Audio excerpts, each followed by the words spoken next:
Alrighty, it is another weather alert day as we deal with a dangerous weather, and it seems like the entire country is dealing with extreme heat right now. Here locally, we will be in the mid to upper 90s that are still expected this afternoon, and heat indexes between 99 to 103 degrees. And with that being said, I do want to turn things over to Dave Seastrom. He is the program manager for trauma services at Children's Mercy, and he is also a registered nurse. Dave, thank you so much for joining me here at the live desk.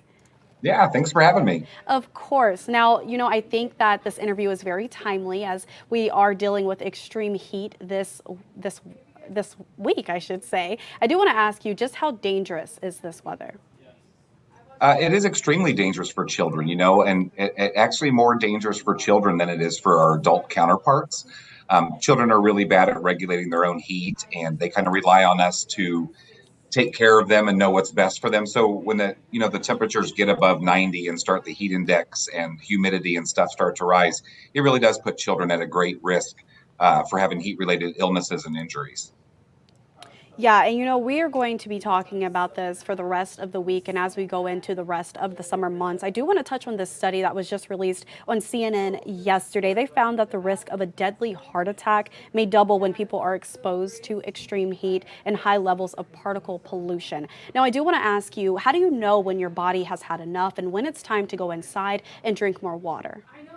Yeah, so those are kind of common things, and that the heart attack study you were quoting is probably geared towards kind of the adult population, but we talk about hot kids in cars, and it's about every 10 days a child dies in a hot car. So the same kind of things we see a little bit different in children, but it absolutely still reflective of the heat. So, there are kind of three things we typically think about with kind of heat related injuries: heat cramps, heat stroke, and heat exhaustion. So those are kind of, I think, the big three that we usually think about. And really the symptoms for all of those are fairly similar. So, muscle cramps, fatigue, nausea, vomiting, dizziness, confusion in the late stages. Those are all kind of the things that we see kind of early on with those folks that are kind of getting some heat related illnesses or injuries.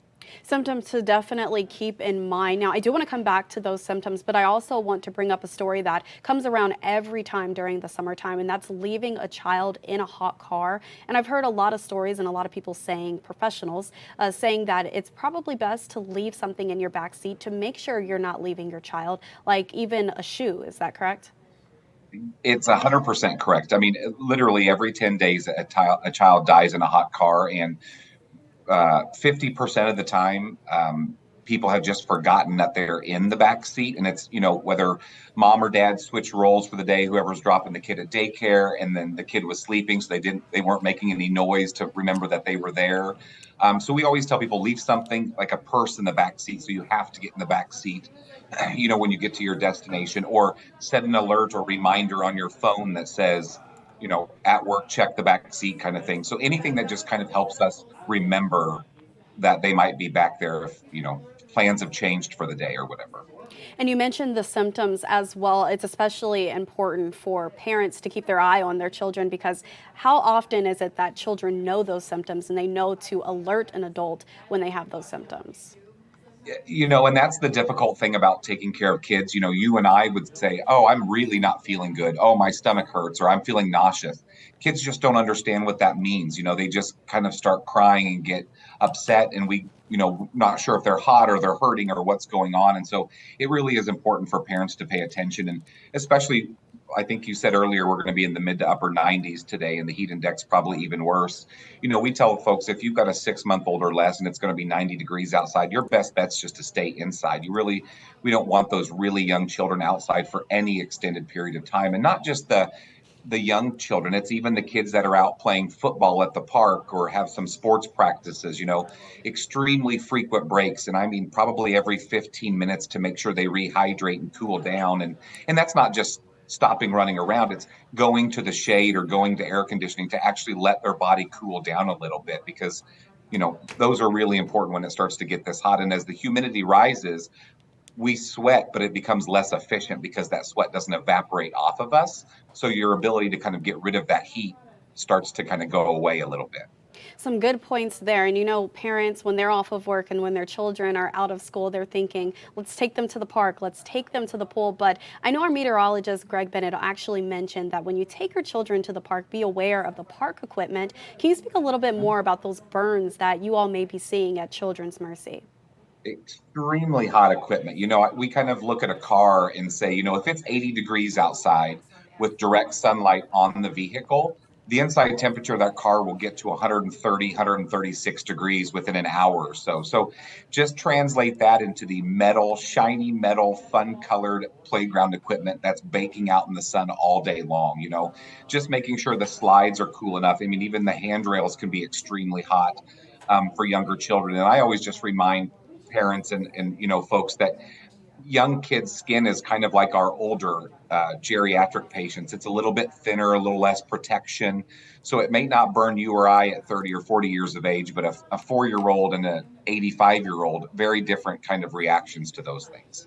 And so right now, your best advice for parents on what to do with their children, is it just to stay inside and find activities for them? Or what do you suggest, especially the next couple of days where it's going to be extremely hot outside? We're already feeling it right now.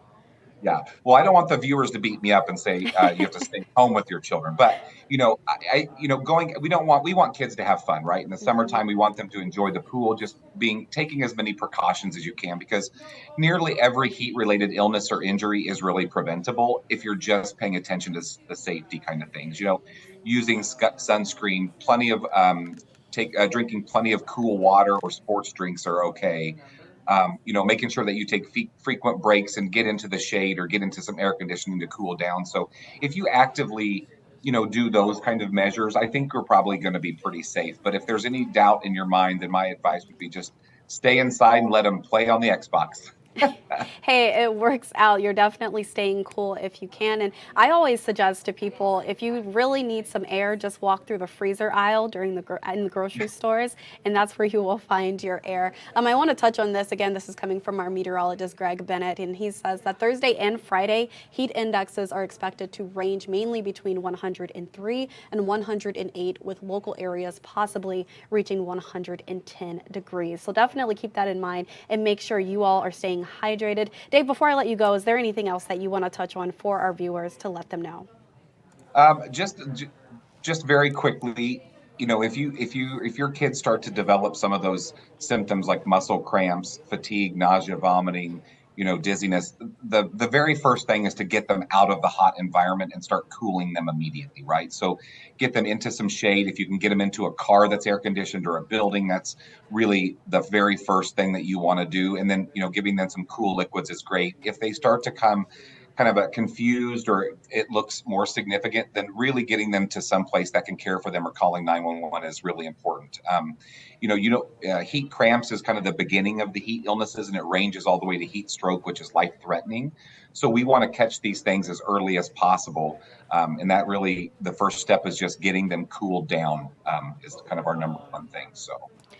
That's right. Well, keeping them in the cool air as well as yourself, and also grabbing onto those popsicles and water today and the next couple of days, the next couple of months. Alrighty, Dave, thank you so much for joining me here at the live desk. Here at KCTV5, we will continue to bring you all tips as we deal with the extremely hot weather. So be sure to have the KCTV5 News app and be sure to join us on air as well. I'm going to leave you all with this live shot overlooking the Chiefs training facility.